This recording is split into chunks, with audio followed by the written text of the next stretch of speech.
കൂടി. ഒരു cotton boom തന്നെയുണ്ടായി. സ്വാഭാവികമായും ഈ പരുത്തി മില്ലുകളുടെ ഷെയറുകളിൽ വലിയ കച്ചവടം നടന്നു. ഓക്കേ, പണം ഒഴുകി തുടങ്ങി. അതെ. അപ്പോൾ ഈ അനൗപചാരിക കൂട്ടായ്മയ്ക്ക് കുറച്ചുകൂടി ഒരു ഓർഗനൈസേഷൻ വേണമെന്ന് തോന്നിത്തുടങ്ങി.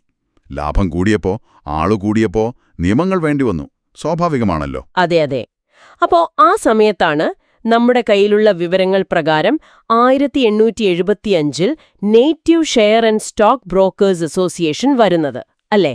കൃത്യം, അതുതന്നെ. അതാണല്ലോ പിന്നീട് ബോംബെ സ്റ്റോക്ക് എക്സ്ചേഞ്ച് BSE ആയി മാറിയത്, ഏഷ്യയിലെ തന്നെ ആദ്യത്തെ സ്റ്റോക്ക് എക്സ്ചേഞ്ച്.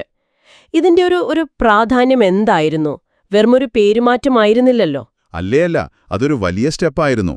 ആദ്യമായിട്ട് ഈ സ്റ്റോക്ക് ട്രേഡിങ്ങിന് ഒരു സ്ഥലം വന്നു, ഒരു കെട്ടിടം.